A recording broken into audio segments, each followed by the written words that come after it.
Hello friends, welcome to our channel flip your coin. हमारे पिछले video में हमने देखा है कि इन्वेस्ट करने के कई ऑप्शंस हैं और उनके अपने अलग अलग फायदे हैं। एंड में हमने एक टेबल में सारे ऑप्शंस के पॉजिटिव और नेगेटिव पॉइंट्स को कंपेयर करके देखा था कि आपको कौन सा ऑप्शन सिलेक्ट करना चाहिए depending on your need.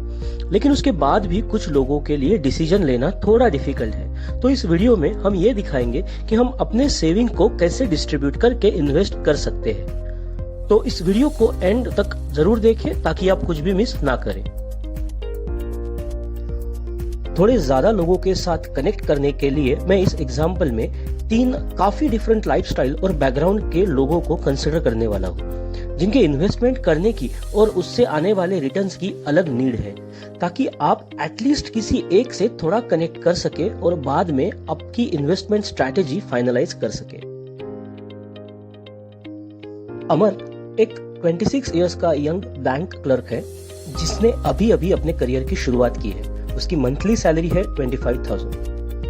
Akbar एक 35 साल का फार्मर है जिसकी एक छोटी सी फार्म सप्लाईज की शॉप भी है।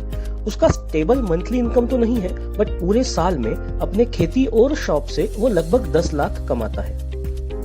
एंथनी एक 48 इयर्स ओल्ड एग्जीक्यूटिव है एक प्राइवेट कंपनी में। उसकी मंथली सैलरी अराउंड 1.5 लाख है। तो अब इन केसेस को डिटेल में देखते हैं। अमर ने अभी अभी अपने करियर की शुरुआत ही की है और हमारे वीडियोस देखने के बाद उसने रियलाइज किया है कि सेविंग्स करना बहुत जरूरी है ताकि वो फ्यूचर में वेल्थ क्रिएट कर सके।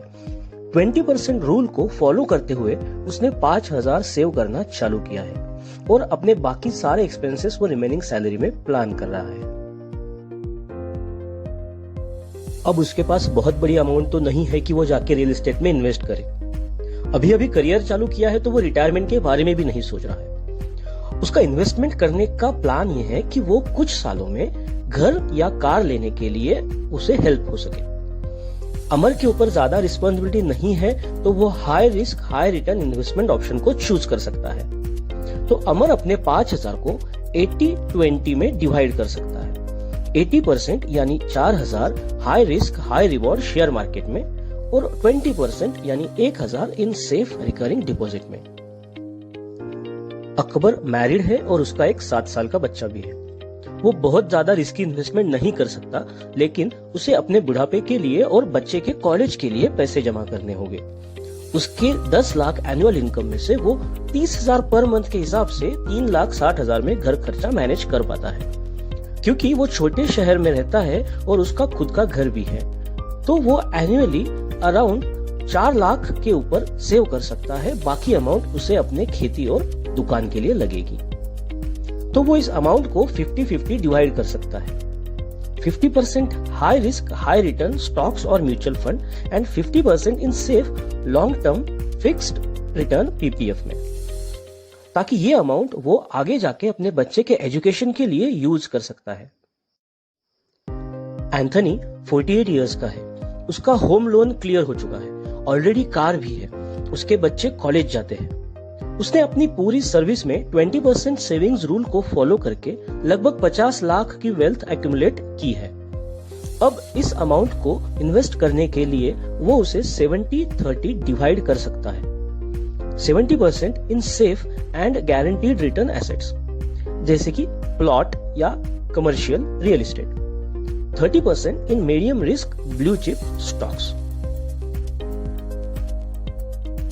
अब कुछ लोग कहेंगे कि हम ये परसेंटेज ऑफ इन्वेस्टमेंट कैसे डिसाइड करें। तो इन जनरल कभी भी इन्वेस्टमेंट करने से पहले आपको ये सवाल खुद से करने चाहिए। 1, मेरे पास इन्वेस्टमेंट के लिए कैपिटल कितना है। 2, मुझे मेरी इन्वेस्टमेंट को कब यूज करने की जरूरत आ सकती है, जैसे शादी, घर, कार लेने के लिए, बच्चों की स्कूल फीस, बच्चों की शादी या लॉन्ग ट्रिप एक्सेट्रा। 3, मुझे कितना रिटर्न ऑन इन्वेस्टमेंट चाहिए। और 4, मेरी रिस्क टेकिंग कैपेसिटी क्या है, मतलब कितने पैसे अटक जाए तो मेरी लाइफ ज्यादा इम्पैक्ट नहीं होगी। इस वीडियो में मैं जस्ट आपको एक ओवरव्यू दे रहा हूं कि कौन से पैरामीटर्स आपके इन्वेस्टमेंट स्ट्रैटेजी को अफेक्ट कर सकते हैं। लेकिन अगर आप अभी भी श्योर नहीं हैं तो अगर आपकी उम्र 50 से कम है आप अपने इन्वेस्टमेंट को 20% low risk, 30% medium risk and 50% high risk options में डिवाइड कर सकते हैं। और अगर आप 50 के ऊपर है तो आप अपने इन्वेस्टमेंट को 30% low risk, 40% medium risk and 30% high risk options में डाल सकते हैं।